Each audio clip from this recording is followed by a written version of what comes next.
Dito sa Papa Dudut Stories, ikaw ay hindi nag-iisa.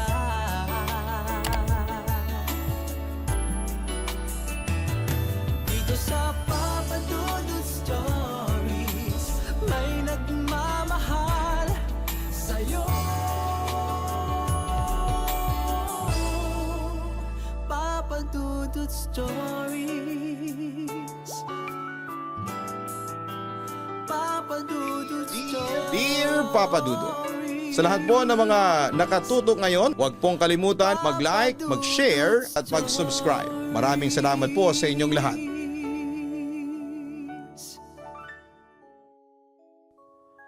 Magandang araw po sa inyo.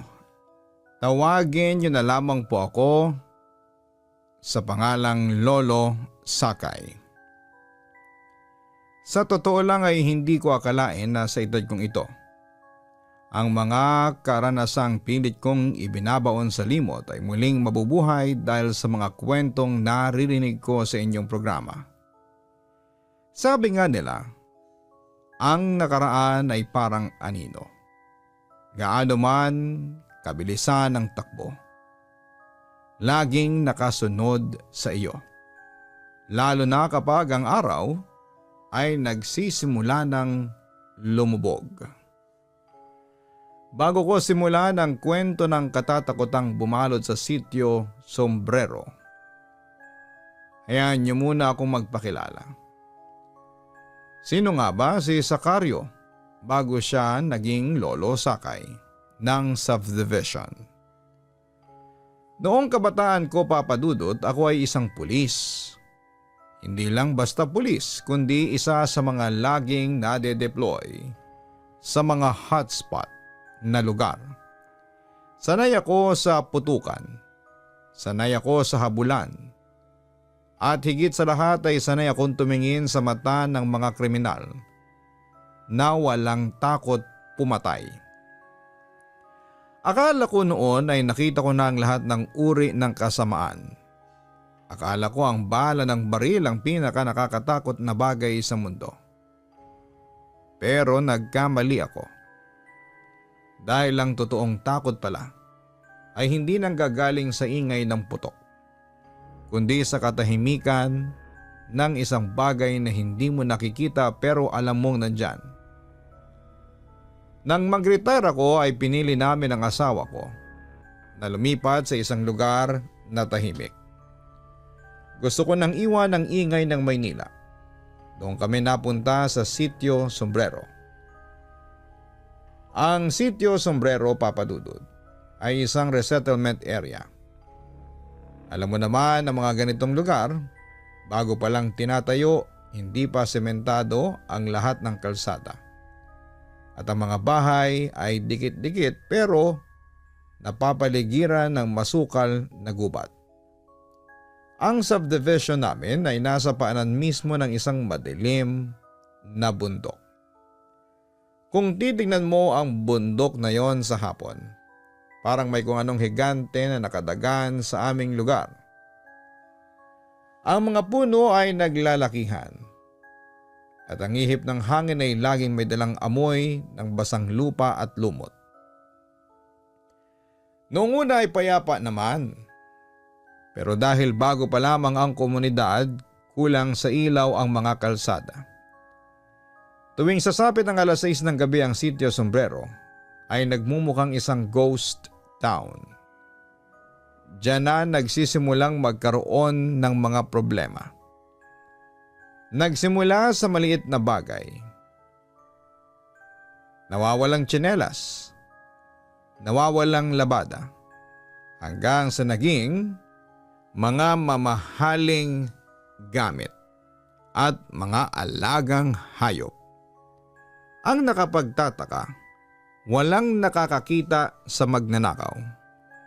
Ang tanging naririnig ng mga residente ay ang malalakas na kaluskos sa bubong at ang kakaibang huni ng hayop na hindi mo malaman kung aso ba o ibon.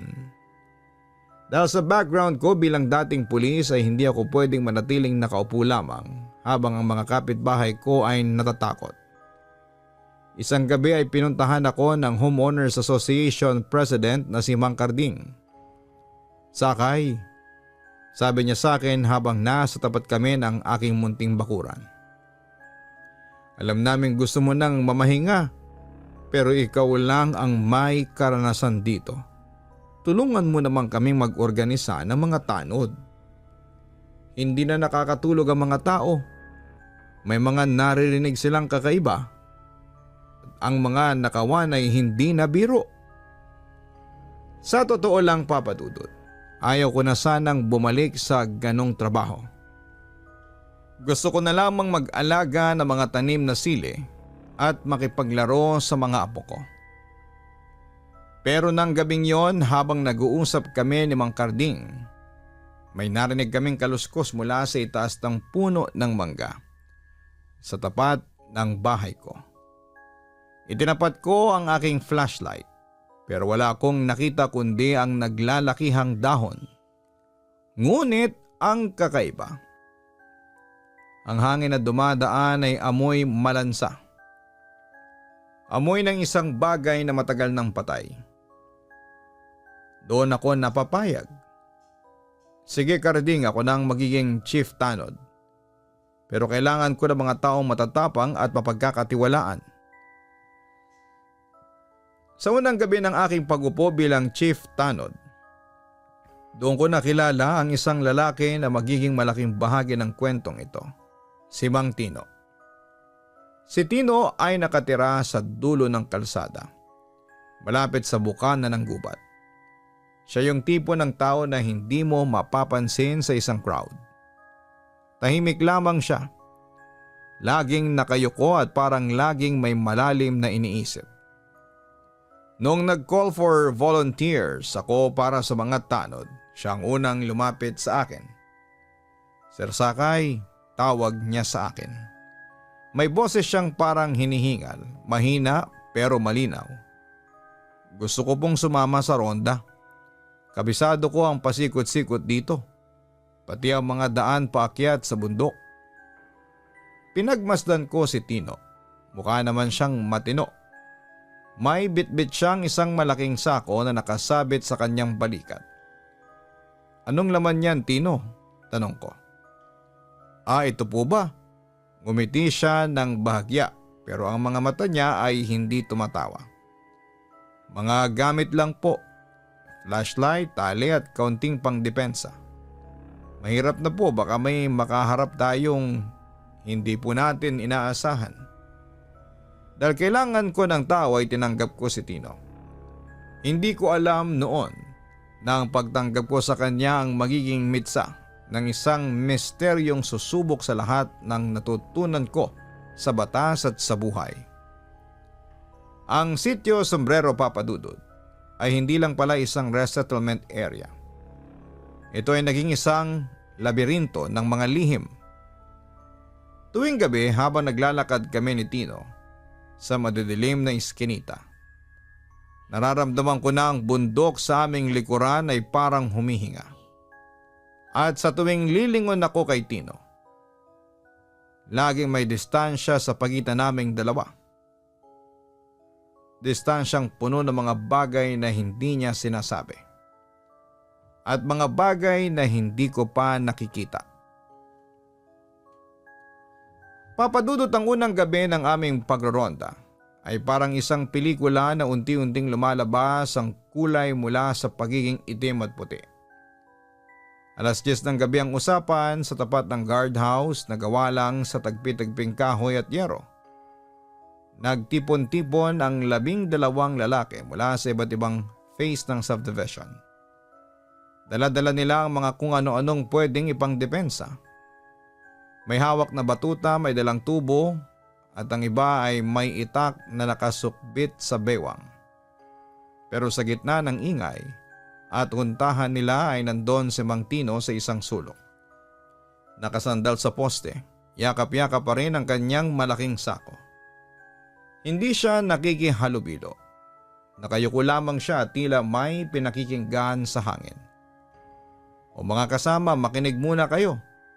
Simula ko. gamit ang boses pulis ko na nakasanayan ko na.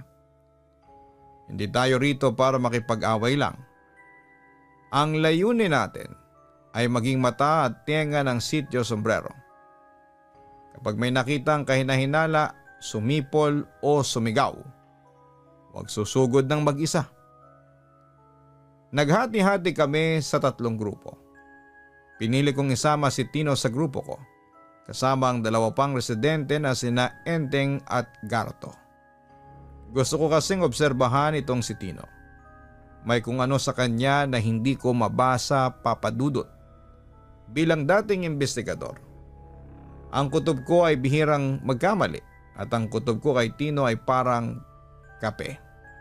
Maitim at matapang. Habang binabagtas namin ang Phase 3 kung saan ang mga bahay ay hindi pa tapos at napapaligiran ng matataas na talahib, nagsimula nang maramdaman ang bigat ng atmospira. Walang kuryente sa parting yon. Ang tanging liwanag ay mula sa aming mga flashlight na tila kinakain ng sobrang kapal na kadiliman. Sir Sakay, narinig niyo yun? Bulong ni Enteng at halatang nanginginig pa ang boses. Tumigil kaming lahat mula sa madilim na bahagi ng isang construction site. May narinig kaming kaluskos. Pero hindi ito kaluskos ng tao. Tunog ito ng mga kuko na kumakalmot sa semento. Itinutok ko ang flashlight ko sa direksyon ng tunog. Sa dulo ng liwanag ay may nakita kaming anino. Isang nilalang na tila aso. Pero ang laki ay hindi naman normal. Ang balahibo nito ay tila uling sa itim. At ang mga mata nito, Papa Dudut, hindi ko makakalimutan. Kulay pula na parang baga na nagniningas sa kadiliman. "Sigbin!" sigaw ni Gardo sabay urong. Bago pa man ako makakilos, ang nilalang ay mabilis na tumalon patungo sa talahiban. Ang bilis nito ay hindi makatao at hindi rin makahayop. Para itong hangin na dumaan lang. Pero ang mas nakapagtataka, Papa Dudut, nung lumingon ako kay Tino para utusan siyang habulin ang nilalang, wala na siya sa tabi ko. "Tino, nasan ka?" tawag ko. Walang sumasagot. Ang tanging maririnig ay ang mabilis na paghinga ni na Enteng at Gardo. Makalipas nga ang 5 minuto ay biglang lumitaw si Tino mula sa kabilang bahagi ng kalsada. Bit-bit pa rin ang kanyang sako. Hingal na hingal siya, pero ang mga mata niya ay tila walang bahid ng takot. "Saan ka galing?" tanong ko. "Sinubukan ko pong unahan sa kabilang kanto, Sir Kakay." Sagot niya habang pinupunasan ng pawis sa noo. Pero mabilis talaga. Nawala na parang bula nang pumasok sa gubat. Ipinagpatuloy namin ang ronda pero doon ko napansin ang unang kakaibang detalye. Ang sako ni Tino na kanina ay tila magaan lang, ngayon ay parang may laman ng mabigat. May mga patak din ng likido sa ilalim ng sako na tumutulo pa sa lupa.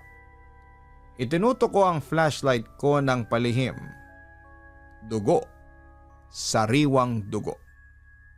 Naisip ko na baka nakahuli siya ng manok o kung ano.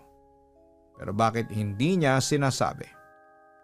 Habang naglalakad kami pabalik sa guardhouse, dumaan kami sa tapat ng bahay ni Aling Marta. Nagkakagulo ang mga tao doon. Pagdating namin doon, namin nalaman ang masamang balita. Ang 3 kambing ni Aling Marta natagpuang patay sa loob mismo ng koral. Ang nakakapangilabot pa, Papa Dudut, simot ang dugo ng mga kambing pero walang bakas ng pagkain sa laman.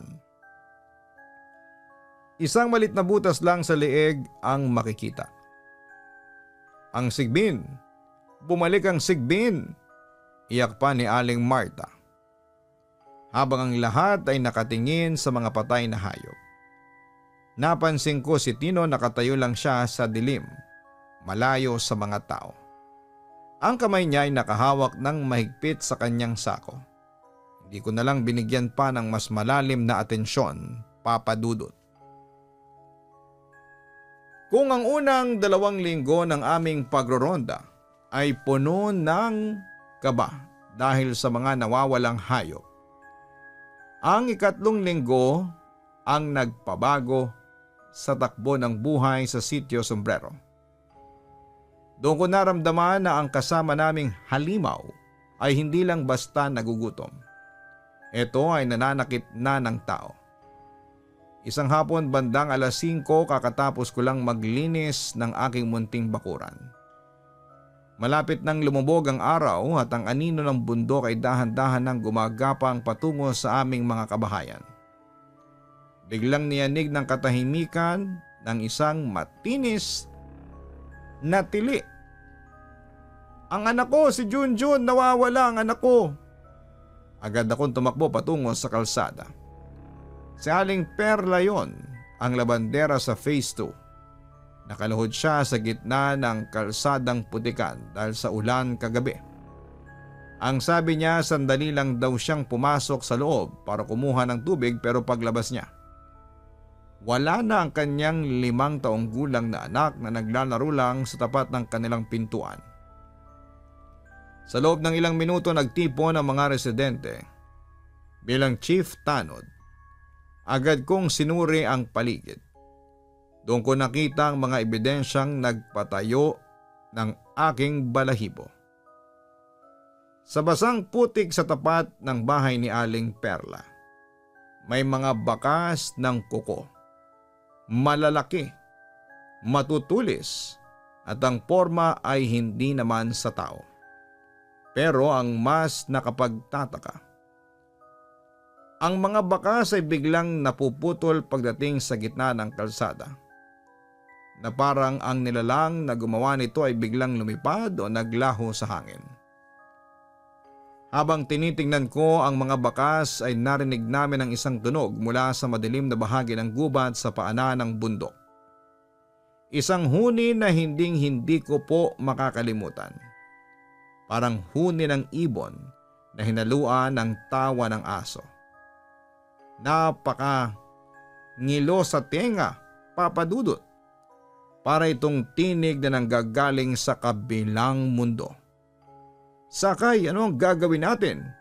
Sigaw ng mga tatay na may hawak na itak. Eksakto namang lumitaw si Mang Tino mula sa likuran ko. At tulad nga ng dati, kalmado lamang siya. Bitbit ang kanyang sako na tila laging handa. Lumapit siya sa putikan at tinignan ang mga bakas ng kuko. "Sir Gakay," bulong ni Tino. "Alam ko kung saan ang daan nito. Nararamdaman ko ang amoy niya sa hangin. Doon tayo sa may lumang sapa sa dulo ng subdivision. Sigurado akong nandun ang bata." Dahil sa taranta at kagustuhang mahanap si Junjun ay sumunod kami kay Tino. Pinangunahan niya ang grupo at kahangahangang bilis niya sa dilim. Kahit masukal ang daan at madulas ang putikan ay parang alam niya kung saan tatapak. Para siyang may sariling radar sa gitna ng gubat. "Dito! Dito tayo dumaan!" Sigaw ni Tino habang tinuturo ang isang masikip na trail. Halos 2 araw kaming nag-ikot sa paligid ng sapa at sa loob ng malalim na puno ng balete. Pagod na ang mga kasama ko. Ang iba naman ay sugat-sugat na ang braso dahil sa mga tinik. Pero sa bawat lugar na itunuro ni Tino, wala kaming makita. Walang bata, walang bakas, walang kahit na anong senyales. "Tino, sigurado ka ba rito? Kanina pa tayong paikot-ikot, parang bumabalik lang tayo sa pinanggalingan natin." Reklamo pa ni Gardo. "Nararamdaman ko siya. Malapit na tayo," laging sagot ni Tino. Pero sa tuwing pupunta kami sa itinuturo niya, laging nauuwi sa wala. Doon nagsimulang gumana ang isip pulis ko, Papa Dudut. Napansin ko na habang ginigiya kami ni Tino palayo sa subdivision, paminsan-minsan siyang lilingon sa likuran namin nang may kakaibang ngiti. Parang sinasadya niyang iligaw kami.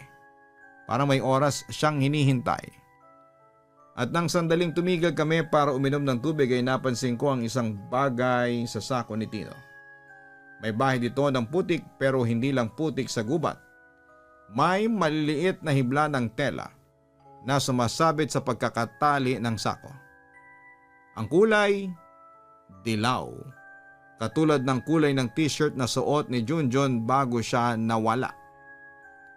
Nanlamig ako, Papa Dudut. Gusto ko siyang kumprontahin noon din pero kailangan kong maging maingat. Maraming kaming kasama at madilim pa ang paligid. Kung totoo ang hinala ko ay si Tino ay hindi lang basta tracker. Siyang mastermind sa likod ng lahat ng ito. Bumalik kami sa subdivision ng Bigo, iyak nang iyak si Aling Perla. Ang buong komunidad ay balot ng takot at galit. Pero habang ang lahat ay abala sa pag-aliw sa ginang, nakita ko si Tino na dahan-dahang naglalakad patungo sa kanyang bahay sa dulo ng kalsada. Papadudot ang hinala ay parang anay. Kapag nagsimula ng kumain sa isipan mo ay hindi ka na patatahimikin hanggang sa gumulo ang buong tiwala mo sa isang tao. Nang gabing yon matapos ang pagkawala ni Junjun, hindi na ako makatingin ng diretso kay Tino. Ang bawat kilos niya, ang bawat buntong hininga niya ay parang may kasamang malansang amoy na hindi ko na maaatim. Bandang 1:00 ng madaling araw ay nagpasya kaming magpahinga muna sa isang lumang waiting shed malapit sa boundary ng Phase 2 at Phase 3. Pagod na ang lahat. Sina Enteng at Gardo ay halos nakatulog na ng nakaupo. Ang mga itak nila ay nakalapag lang sa simento. Pero si Tino, nakasquat lang siya sa isang sulok, yakap-yakap pa rin ang kanyang malaking sako na tila ba ito na ang pinaka-importanteng kayamanan sa mundo. Tino, magpahinga ka muna. Sabi ko habang nag-aalok ng biskwit. Ilapag mo muna ang sako mo at mukhang mabigat na masyado ah. Salamat Sir Sakay, pero okay lang ako. Sanay ang balikat ko rito. Sagot niya nang hindi tumitingin sa akin. Ang boses niya ay parang galing sa isang tuyong lalamunan. Hindi kalmado pero may halong igting. Maya-maya ay tumayo si Tino para umihi sa madilim na bahagi ng mga puno ng saging sa likod ng shed. Iniwan niya ang sako sa sahig pero nakasandal ito sa poste. Ito na ang pagkakataon ko, Papa Dudut. Ramdam ko ang kaba sa dibdib ko. Hindi kaba ng isang pulis na haharap sa barilan, kundi kaba ng isang tao. Napakaramdam ay bubuksan ang pinto ng impyerno. Dahan-dahan akong lumapit, Papa Dudut. Habang papalapit ako, ang unang sumalubong sa akin ay ang amoy. Hindi lang ito amoy ng dumi o pawis, ito ay amoy ng tuyong dugo na hinaluan ng matapang na kamangyan. Yung ginagamit sa mga punerarya at sa mga ritual ng albularyo. Pero ang mas malalim pang amoy, Papa Dudut, amoy ng bulok na karne na pilit tinatago ng bango ng mga tuyong dahon. Inabot ko ang tali ng sako, gawa ito sa makapal na abaka na may mga buhol-buhol na kakaiba ang itsura. Pero bago ko pa man mahawakan ng buhol, ang sako ay biglang gumalaw. Hindi lang ito simpleng kislot, parang may bagay sa loob na humihinga ng malalim. O isang nilalang na nag-uunat ng mga buto. Narinig ko ang isang mahinang kaluskos mula sa loob. Kalasikas, kalasikas. Parang tunog ng mga kuko na kumakamot sa sako. Sir Sakay, halos tumalon ang puso ko sa lalamunan ko. Nakatayo na sa likod ko si Tino. Hindi ko man lang narinig ang kanyang yabag. Ang dilim ng gabi ay tila pabor sa kanya. Parang bahagi siya ng anino. Tino, may langgam kasi. Baka pasukan itong gamit mo. Pagdadahilan ko na pilit na pinapakalma ang aking boses pulis. Alam mo talaga ang laman nito. Bakit parang gumagalaw? Tumingin si Tino sa akin. Sa ilalim ng malabong liwanag ng buwan, ang kanyang mga mata ay tila nagbago. Hindi na ito yung matang tahimik at parang may kung anong apoy na nagniningas sa loob nito. Anting-anting lang po ito, sir. Mahina niyang sabi habang dahan-dahang kinukuha ang sako at sinasabit muli sa kanyang balikat. Sa lugar na gaya ng Sitio Sombrero ay hindi sapat ang itak o baril. Kailangan mo ng panabla sa mga maligno. Ang sako na ito ay nagpoprotekta sa akin at sa inyong lahat. Proteksyon? Tanong ko. Pero amoy dugo, Tino, at may nakita kong hibla ng dilaw na tela kanina. Kay Junjun ba yon? Tumahimik ang paligid, Papa Dudut. Ang mga kuliglig ay tila tumigil sa paghuni. Isang mahabang saglit kaming nagtitigan. Akala ko ay susugod siya, akala ko ay eto na ang katapusan ko, pero bigla siyang ngumiti. Yung ngiting hindi umaabot sa mga mata. Marami pong dilaw na tela sa mundo, Sir Sakay. Baka guni-guni nyo lang po yun dahil sa pagod. Ang sabi niya habang dahan-dahang hinahaplos ang gilid ng sako. Sa puntong yon ay parang naramdaman ko na ang sako ay sumasabay sa pintig ng kamay niya. Huwag po kayong mag-alala. Ang mahalaga ay ligtas tayo habang kasama ko kayo. Hindi ako nakasagot. Alam ko sa loob-loob ko na nagsisinungaling siya. Ang anting-anting na sinasabi niya ay hindi para sa proteksyon namin, kundi para sa isang bagay na mas madilim. Habang naglalakad kami pabalik ay hindi ko na maalis ang tingin sa sako. Tuwing tatama ang flashlight ko rito ay parang nakakakita ako ng mga hugis sa loob. Hugis ng maliliit na kamay o baka naman likha lang yon ng aking takot. Ang alam ko lang, Papa Dudut, ng gabing yon ay hindi ako nakatulog. Ang amoy ng kamangyan at bulok na karne ay tila kumapit sa aking balat. At ang bawat pikit ko, naririnig ko ang kaluskos sa loob ng sako ni Tino. Ang katanungang bumabagabag sa akin ay tao pa ba ang kasama ko o isang halimaw na nagpapanggap na tagapagtanggol? Papa Dudut, hindi na ako nakapaghintay sa tamang panahon. Ang kutob ko ay parang sirena ng patrol car na hindi tumitigil sa pag-atungal sa loob ng ulo ko. Nang sumunod na gabi ang oras na aming usapan para sa ronda ay nagpasya akong maging anino. Isunod ko ang aking itim na jacket, iniwan ang aking flashlight at dahan-dahang gumapang patungo sa dulo ng kalsada. Sa bahay ni Tino. Ang bahay niya ay nasa dulo, halos nakasandal na sa pader ng gubat. Napakatahimik, Papa Dudut. Walang ilaw sa loob pero may naaaninag akong kakaibang liwanag mula sa kanyang likod bahay. Paikot akong dumaan sa mga puno ng saging. Dahan-dahan. Tinitiyak na walang tuyong dahon na malulutong sa ilalim ng aking mga paa. Doon ko siya nakita. Nakatayo si Tino sa gitna ng isang bilog na gawa sa abo. Sa harapan niya ay may 7 itim na kandila na nagniningas kahit na walang hangin. Ang apoy nito ay hindi kulay orange, kundi lila na tila sumasayaw sa ritmo ng kanyang bulong.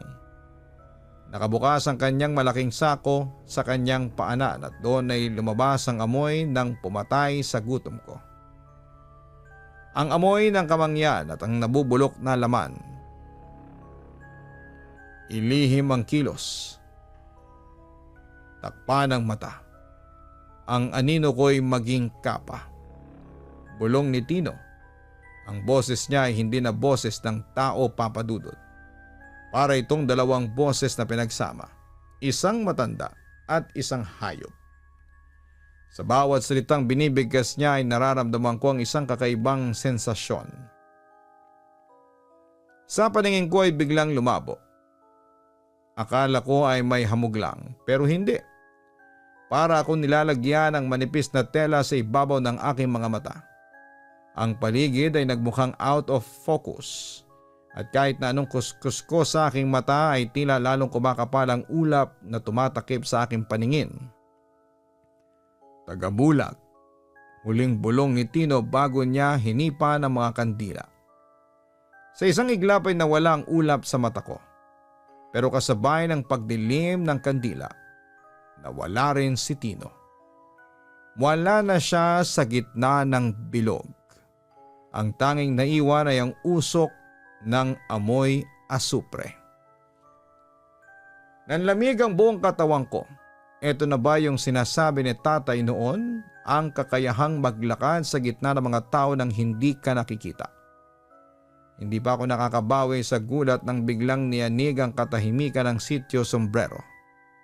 Sabay-sabay na tumunog ang mga alarm sa 3 magkakaibang bahay sa Phase 2. Isang segundo lang ang lumipas ay narinig ko na ang sigawan ng mga tao.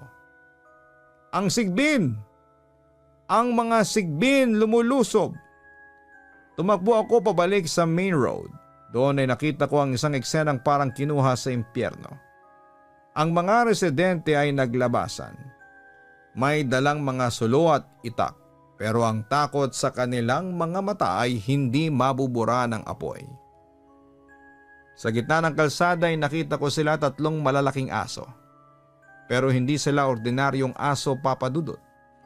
Ang laki nila ay parang mga batang baka. Ang kanilang mga mata ay nagbabaga sa pula.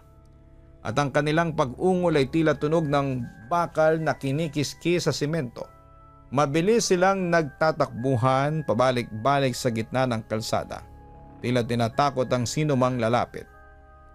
Habulin nyo! Huwag niyong hayaang makalapit sa mga bata! Sigaw ni Mang Karding habang iwinawagayway ang kanyang sulo.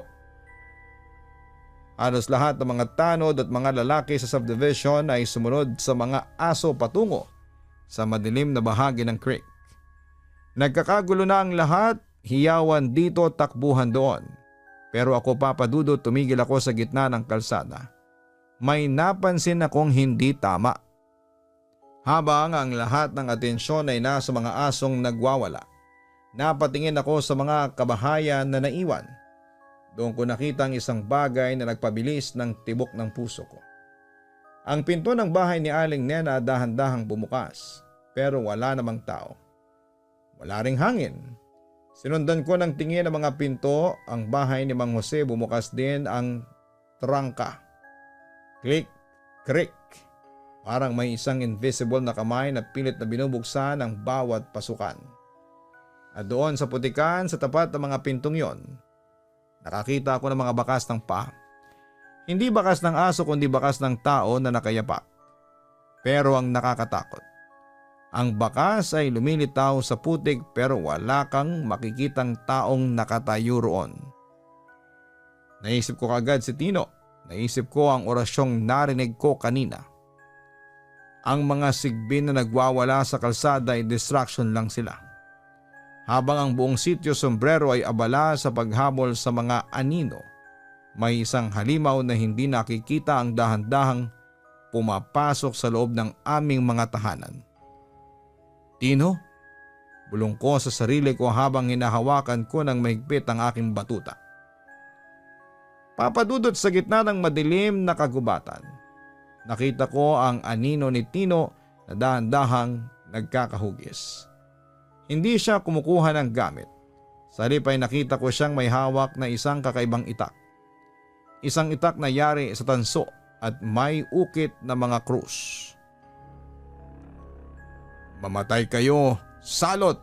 Sigaw ni Tino. Sa isang iglap tinaga ni Tino ang malalaking nilalang. Isang itim na dugo ang tumalsik sa paligid at ang sigbin ay nagsimulang matunaw sa lupa. Napatay lahat ni Mang Tino ang mga sigbin. Doon siya nagtapat sa akin habang hingal na hingal siya. Sir Sakay, ang angka namin ang tinalagang tagapagtanggol laban sa kanila. Ang tagabulag ay hindi para sa krimen, kundi para hindi matakot ang mga tao sa tunay na anyo ng labanan. Ang sako ko, hindi ito puno ng nakaw, Puno ito ng mga labi na mga napatay kong salot para hindi sila muling mabuhay. Sa huling gabi ng pananalasa, nagtungo kami ni Tino sa pinakasentro ng subdivision. Doon ginawa niya ang isang huling ritual. Ginamit niya ang lahat ng lakas para maglatag ng isang bakod o proteksyon. Nakita ko siyang lumibot sa buong sitio Sombrero, nagtanim ng mga mahihiwagang bato at nagwisik-wisik ng langis habang bumubulong ng orasyon. Huling gabi na ito, Sakay. Sabi niya sa akin habang ang kanyang mukha ay tila tumanda ng 10 taon dahil sa pagod. Pagkatapos nito ay hindi na sila makakabalik dito. Pero kailangan ko na ring umalis. Ang misyon ko ay tapos na rito. Ang totoo nga, Papa Dudut. Pagkatapos ng gabing yon, tumigil ang lahat ng ingay. Wala nang nawalang hayop. Wala nang kalusko sa bubong. Ang sako ni Tino ay naiwan sa gitna ng kalsada. Puno na lang ng mga tuyong dahon at abo. Simula noon ay hindi na namin nakita si Mang Tino. Naglaho siyang parang bula kasabay ng mga anino ng bundok. Marami nagsasabi na baka lumipat siya sa ibang lugar na may banta rin ng sigbin. Pero para sa akin, tuwing nagroronda ako bilang Chief Tanod, lagi akong tumitingin sa mga anino at bumubulong ng pasasalamat. Ang aral ko rito, Papa Dudut, ang tagabulag ay hindi laging masama. Minsan kailangan bulagin ang ating mga mata sa takot para makita natin ang tunay na kabutihan ng isang tao. Si Tino ay isang bayaning hindi nagangad ng palakpak. Isang aninong nagbantay sa amin habang kami ay natutulog.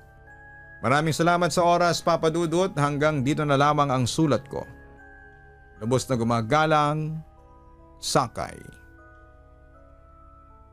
Nakakaantig at punong-puno ng aral ang kwento mo, Lolo Sakay.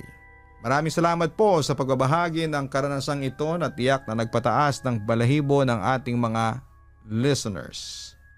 Alam mo, habang kinikwento mo ang ginawa ni Mang Tino, naisip ko na madalas sa buhay ay humuhusga tayo base sa kung ano lang ang abot ng ating paningin. Si Mang Tino ay gumamit ng tagabulag. Hindi para manakit kundi para gawin ang kanyang tungkulin ng tahimik. Ganon din sa totoong buhay. Marami mga tao sa paligid natin ang gumagawa ng kabutihan nang walang kamera, walang post sa social media at walang hangad ng pasasalamat. Sila yung mga taong handang magsakripisyo sa kadiliman para lang tayo ay makatulog ng mahimbing hanggang sa magliwanag.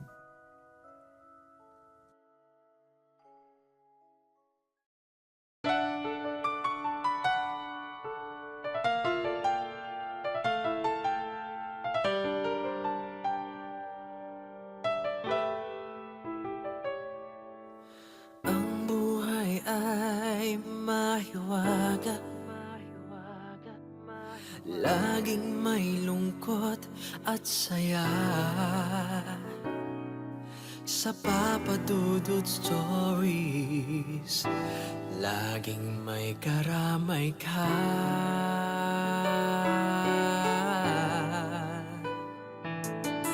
Mga problemang kaibigan, dito ay pakikinggan ka. Sa Papa Dudut Stories, kami ay iyong kasama. Dito sa Papa Dudut Stories, ikaw ay hindi nag-iisa.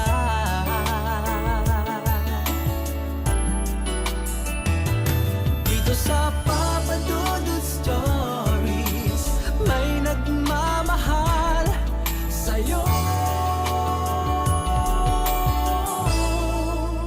Papa Dudut Stories,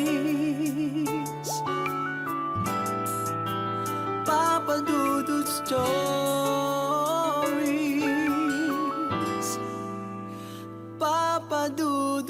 Stories.